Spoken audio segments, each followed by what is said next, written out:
right now. Pittsburgh's best sports show is about to begin. Call us or tweet us. We've got things to talk about on the Ireland Contracting Nightly Sports Call. Well, hello and welcome into the Ireland Contracting Nightly Sports Call. I'm your host tonight, Cassidy Wood. Unfortunate for Bucco fans as the Pirates blow back-to-back leads to the worst team in baseball. Again, losing tonight to the Colorado Rockies, the final 8-5. Unfortunate. I mean, it's promising these past two nights. We've seen them actually score some runs, but just couldn't get it done. Again, against the worst team in baseball. 80 losses they had going into the series. So, you know, it's just, again, no other words other than unfortunate. I'm joined alongside Jason Mackey tonight. And Jace, you know, you're really close to the team. You cover the Pirates very well, I might add. Just what have you seen out of these last two nights? I mean, tonight was a Skeens night. It was supposed to be exciting, and it was for the first 5 innings, and then the wheels fell off a bit. Yeah, they're sort of two different games to me, Cassidy. I'm not inclined to get all that upset over tonight. I mean, I know they blew a lead, but I saw something in Liover Peguero that I thought was highly encouraging. That's what the rest of this season should be about. Guys like Liover Peguero making some sort of statement. He had 3 home runs today. The number of games where Paul Skeens is going to allow 4 runs, period, let alone in an inning, I'm not inclined to get upset. A guy hit a 3-run homer because he got a hold of a halfway decent pitch and it bounced off the wall and went in the wrong side for the Pirates. Paul Skeens generally pitched pretty well. Braxton Ashcraft was okay. He got some meaningful experience. They lost the game. They need to figure out the offense more so than Liover Peguero tonight. We knew that. We knew that they needed to find offensive solutions. Paul Skeens is going to be fine. Friday night, on the other hand, you have a 9-0 lead. You have a 9-run lead twice, and you lose 17-16. I mean, that's a gut punch right there. But I thought they, by and large, came back pretty well today. They need to win tomorrow and get one out of this series. I understand the Colorado Rockies are not good. That's obviously going to upset some folks that the Pirates are losing to the Rockies, just like they lost to the White Sox and gave up a bunch of runs. But I don't know. I guess I just can't muster that much anger over what happened today. Yeah, and that's promising. I mean, it's promising to hear you say that. Like you said, Skeens went into this game with 18 not allowing runs in 18 straight innings. And then, like you said, that 6th inning, just unfortunate. It did get away from him. I mean, you mentioned the offense, and it's the same thing we've talked about all season long. Obviously, nothing happened at the trade deadline. So I guess what's your message to Pirates fans as we finish out this season with, I mean, not a whole lot of hope left, I would say. Yeah, I mean, what I'm looking at with them right now is the offseason at this point. Yeah. We saw the trade deadline, and I understand people are upset about, you know, look, they didn't make the Major League club better right now. I understand that. They didn't, and that's a fair criticism. But I'm looking at the offseason and having money to spend and how they spend that money, on who is spending that money. I'm not moving off my position that Ben Cherington shouldn't be the person in charge.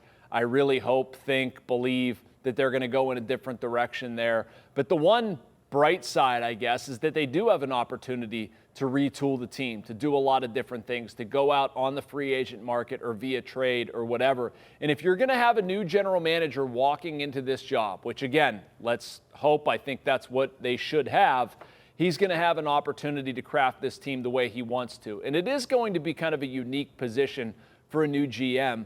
He's going to basically have to take Donnie Kelly as his manager, which I don't think is a bad thing. I don't think fans disagree with that. I'm fine with Donnie Kelly being in charge. But they're not rebuilding. They shouldn't rebuild. I agree with that. They need to make some really pointed, aggressive, smart signs. Ben Cherington has not done that. So how do you go out and add bats? Well, you either trade for him or you sign him via free agency, and probably a combination of both. So the Pirates are sort of arming themselves with some I don't know, ammo to go do that. Yeah, and I think maybe this Ben Cherington era, I mean, 6 years now, where I feel like you could kind of echo that same sentiment where it's been like, oh, well, you know, yeah, another tough season, but let's wait and see what the offseason brings. Hopefully they can make some moves. And, you know, here we are, year 6, still nothing. Do you think that maybe that played a role in it? I mean, do you think Ben Cherington might see the writing on the wall and maybe that had something to do with not making any aggressive moves at the trade deadline? Or, I mean... No, I don't think that's it. I mean, I think Ben's probably looking at this like he's going to be the person redistributing this money in the offseason. He shouldn't be. I understand what they're doing, and they feel like they have it figured out when it comes to prospects and bringing in young guys. So he probably thinks, and their baseball operation department likes some of these guys that they brought in here. I realize people watching this are going to laugh at that statement, and that's fine and that's fair. But no, I don't think Ben Cherington made moves based on the fact that he thinks he's getting fired. If anything, I think he thinks he's probably going to try to set himself up to do this work himself. I just don't think he should be allowed to do it. And I would imagine, Bob Nutting's looking at this thinking, why should I keep this guy? Number one, you just lost 2 of 3 to the Rockies. Look at what pace they're on, all this other stuff. And, Ben might have hurt himself in a way that a new GM can walk in here and have some money to play with. Not that the Pirates are going to raise their payroll to $120 million as much as I would like, but they are going to have some money free and decide how to allocate those funds. Yeah, and we'll see how that all plays out. Guys, just a reminder, this is our question of the night by Penn West, sponsored by Penn West University. If you want to tap your phone up there, scan the QR code. Will the Steelers win 10 or more games this season? We have our first preseason game already 1 week away from today. I can't believe it. It's all starting right now. But we'll get into some more Steelers talk and talk more about the Pirates. But we're going to get to our first break right now. And we'll see you on the other side. Give us a call, 412-575-2600. All right, welcome back to the Nightly Sports Call. This is our Xfinity tweet of the night from the NFL. The class of 2026 is shaping up to be something special. 2026 Hall of Fame. Larry Fitz, Drew Brees, Phillip Rivers, Jason Witten, Frank Gore, Julian Edelman, Marquise Pouncey, LaShawn McCoy. These names are names that we all grew up watching, some of the most amazing ball players in the early 2000s, even the 90s. And it is just so awesome to see this list right here. I'm getting hyped just looking at it.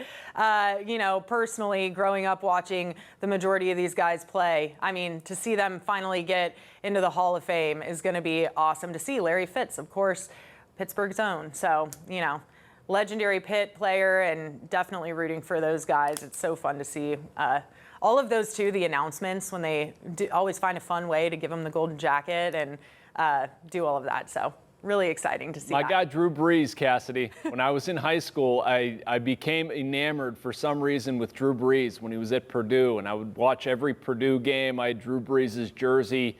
I wanted to be Drew Brees. I don't know why. We're not even close to the same body type, but I feel old now that I'm watching Drew Brees go into the Hall of Fame. I think he's pretty much a slam dunk there. He has to be, right? Drew Brees, first ballot Hall of Famer? Well, and that's what I was going to ask you. Out of all these guys, there's quite a few. How many do you think of those guys are going to end up being a first ballot? I think it's going to be a decent amount. It's a lot. Yeah, the list you were reading, Larry Fitz has to go. Yeah. In my opinion, Drew Brees has to go. I may be biased there. Marquise Pouncey? Yeah, I didn't even get to the bottom two. Greg Olson, Alex Smith, Des Bryant. It's just. Those are no's for me, but at least now, if we're talking one, and you have to have Larry Fitz, you have to have Drew Brees. I don't know if I missed one at the top there that's a slam dunk. Yeah, Phillip Rivers, Jason Witten, Frank Gore. I didn't even know Frank Gore retired. I thought he was still playing. It did shock me how long that guy ended up Seriously. in the NFL. He never stopped. He kept playing. All right, guys, again, scan your phone up there, Penn West University. Will the Steelers win 10 or more games this season? As of right now, it's very slim margin, 57% saying yes. But all right, let's get to the phone lines. They're blowing up. Everybody wants to talk about the Pirates, so let's get to it. We have Bill in Allison Park. Bill, what's going on? Thanks for taking my call. Jason, love your reporting. So years ago, my son and I were watching Sid Bream break our heart. 11 years ago, my son has his son, and he says to me, Dad, if I let my son root for the Pirates, is that child abuse? I said it might be, and it turns out it has been. Thank you. All right. You know what? We're just giving some of these Pirates fans a platform tonight to just air their grievances. I love this city. It's amazing. That's, no question, just giving him a platform to air his frustrations. I love it. All right, let's go to John in Cranberry. John, what's going on? Hey, Cassidy and Jason. It's good to talk to you. I'm not gonna go negative on the Pirates. We could. There's 100 things we could talk about, but I'm gonna ask a question here in a second. But Jason, too, I wanted to quick say I hope you had a nice time in Cooperstown last weekend. I've been there once years ago, and it's a wonderful place. Oh my gosh, amazing, John. It's amazing, isn't it? So love it. Here's what I wanted to talk to you and Cassidy about. So the rotation. So we know now with the trade of Falter that it's Skeens, Keller, and Burrows. So Haney has been struggling. Haney's been really struggling lately.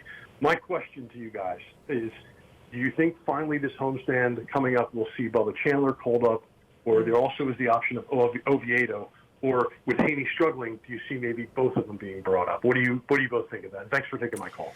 I will say in the beginning of the season, where there was rumblings about Bubba Chandler getting pulled up this season, and I feel like it's been a kind of will they, won't they all season long. Like, when is he going to come up? It's just inevitable at some point this season he will. I'm surprised, honestly, it's taken this long, but Jace, what do you think about it? I think he's going to be up here. Yeah. I think he's going to be up here. I think Oviedo maybe gets one more start in AAA. He went 5 innings, I think, in his last one. They might want to keep him there a little bit. Remember, he hasn't pitched in a long time. It was 2023. The end of that season was the last time he was in the majors. He's dealt with the lat injury and Tommy John. He's going to be up here soon. And I'm really intrigued to see Johan Oviedo. I think he's a really good arm. But, yeah, I think it's time for Bubba Chandler. This homestand makes a bunch of sense. And this is kind of a funny one from covering the Pirates. It always seems like when fan vitriol gets its highest, they find some way to do something that's going to make people happy. So everybody's hacked off right now, and understandably so. I think they'll probably bring up Bubba Chandler, try to take some heat out of the room a little bit. Yeah, and I think that would work because that's definitely been, like I said, the will they, won't they saga of the season. A lot of people really waiting anxiously to see that guy up here in the big show. So we'll see if that happens. But you think it'll happen as quickly as this homestand, though, Jason? I do. Yeah, I do. He's ready. Yeah. He's ready. He deserves a chance. And honestly, Cassidy, they're wasting time right now not having him up here. That's what the rest of this season should be about. It should be about Liover Peguero and Henry Davis and Jared Triolo and Nick Gonzalez, and I'm leaving out names, but any of their younger guys, they should be giving them opportunities to play. If that means Andrew Heaney in the bullpen, so be it. Doesn't have to be right away. They can go to a 6-man rotation, but it should be about the young guys. Yeah. I mean, what else are they playing for this season other than to grow I don't these think guys the pennant chase is a factor right now. Yeah, totally. All right, let's go to Jim in Penn Hills. Jim wants to talk about the Pirates. What's going on?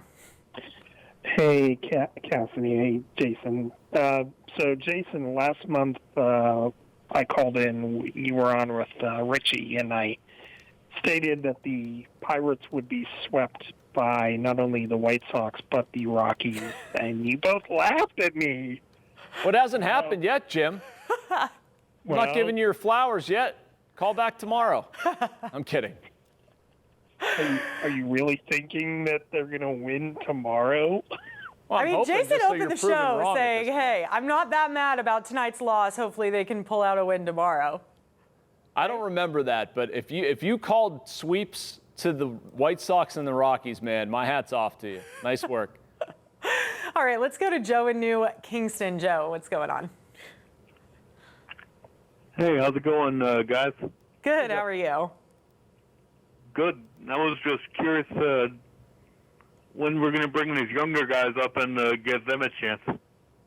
Yeah, I mean, like we said, I think at this point in the season, it's just, it should be about the younger guys because they're not playing for anything right now. There's no chance they can get into a wild card spot. And at this point, I don't even know if they'll finish at 500. So why not just bring those younger guys up, help them develop in the big show, give them that big league experience. And then, like you said, Jason, this offseason is big. And maybe if they can develop these guys, the offseason won't feel as big, but they can just add assets to this roster that will really help them out. And they'll get a better idea of this team moving forward if they do that now rather than keeping prospects in the minors. Yeah, I mean, there's only so many guys they can bring up, too. If you're going to play Peguero, which is certainly understandable, you're going to play Triolo. I know people might not like that, but he's your best available option right now at third base. You're going to give him some runway. You're not going to instantly sit guys. I mean, there's value in Isaiah Kiner-Falefa playing. You need to find out what you have in Spencer Horwitz, who missed a lot of the season. You're not going to sit O'Neal Cruz or Brian Reynolds. You need to play Henry Davis and Joey Bart behind the plate and figure out who your catcher is next season. In the outfield, Tommy Pham's going to get some reps. Jack Sawinski probably needs some runway too. And the guys that you're looking at in AAA, it's like Nick York and Billy Cook. Okay. I mean, they're going to be there in 2-3 weeks. I don't feel an immediate urgency to get them up here. But to Jim's point, I mean, you're going to see them at some point, and it matters. It's just not emergent at this point. Yeah. All right, guys. Again, scan your phone up there, tap the QR code. Let us know, will the Steelers win 10 or more games this season? Again, that first preseason game just 1 week away. It's so crazy. But we're going to head to our last break. Give us a call, 412-575-2600. We'll be right back after this.